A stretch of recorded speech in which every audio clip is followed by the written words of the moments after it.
चलिए आज हम लोग बात करेंगे क्या, शेषफल प्रमेय की सहायता से किसी भी दिए गए पॉलिनोमियल का गुणनखंड करना सीखेंगे। शेषफल प्रमेय का यूज वैसे बेसिकली आप लोग जानते हैं किसमें होता है आपका, जहाँ पर किसी भी पॉलिनोमियल की घात 3 या 3 से ज़्यादा पर दिया जाता है तो उसको गुणनखंड करने के लिए हम लोग यूज करते हैं किसका, शेषफल प्रमेय का।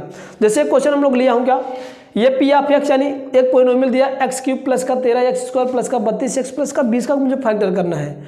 तो सबसे पहले हमें क्या करना होता है, इसमें x की एक ऐसी वैल्यू खोजना है जिससे हमें इसकी वैल्यू 0 हो जाए। तो मैंने क्या किया, पुट किया x बराबर -1 और जैसे यहाँ पर 1 पुट अप किया तो P of -1 is equal to -1 का क्यूब प्लस का 13 -1 का स्क्वायर प्लस का 32 इंटू -1 प्लस का 20, इसको रख के सॉल्व किया तो इससे हमें क्या मिल गया, पी ऑफ एक्स की वैल्यू यानी p -1 पे वैल्यू क्या मिल गई, 0 मिल गई।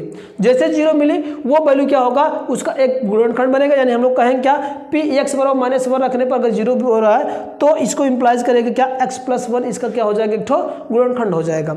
जैसे ये गुणनखंड मेरे को पता चला, इसी वाले से हम लोग क्या करेंगे, इस पॉलिनोमियल में भाग लगाएंगे जो कि हम लोग यहाँ पर लगाए हैं x+1 से, इसमें हम लोग भाग दिए तो भाग देने पर हमारे पास रिमाइंडर ऑलवेज 0 आएगा क्योंकि इसका एक फैक्टर था, 0 आएगा। इसको भाग देने पर हमारे पास इसका जो भागफल आ जाएगा x² प्लस का 12x प्लस का 20 आ जाएगा। अगर आप लोग भाग देना नहीं आता है तो इसी वीडियो का आई बटन पे जाएं या तो लिंक पे जाएंगे तो वहाँ से भाग भी देना मिल जाए, सीख लेंगे और वहाँ से वीडियो आपको प्लेलिस्ट मिल जाएगी। किसी भी पॉलिनोमियल के x बराबर 1 या 2 या 3 माइनस का 0 पे मान भी निकालना आ जाएगा। तो ये दोनों आपको कंपल्सरी देख लेना जरूर, तब इसको आप लोग देखना।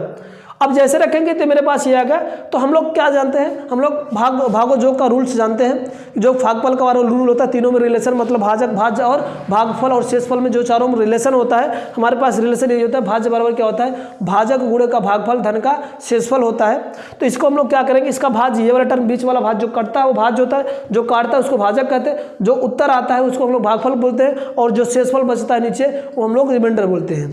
अब इसको क्या होता है कि जो ये वैल्यू होगा भाज्य बराबर मतलब x³ प्लस 13x² प्लस का 32x प्लस का 20 बराबर का x प्लस का 1 इंटू x² प्लस का 20x प्लस का आपका 20, यानी ये बन जाएगा इसका x प्लस का 1 x² प्लस का 12x प्लस का 20 बनेगा।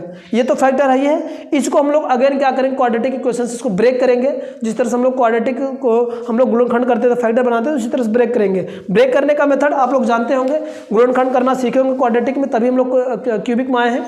अगर कोई भी डाउट हो रहा है फिर भी इसका वीडियो आपको आई बटन पे या इसी वीडियो का लिंक मिल जाएगा, वहाँ से देख लेना।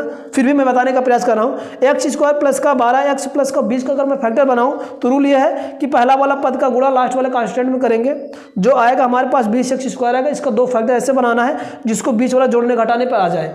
तो हम 20 को ऐसे 2 पार्ट में ब्रेक किए, 10 और 2 के पार्ट में, जिसको गुणा करने पर 20 से x² आ जाएगा, जोड़ने पर क्या आ जाएगा 12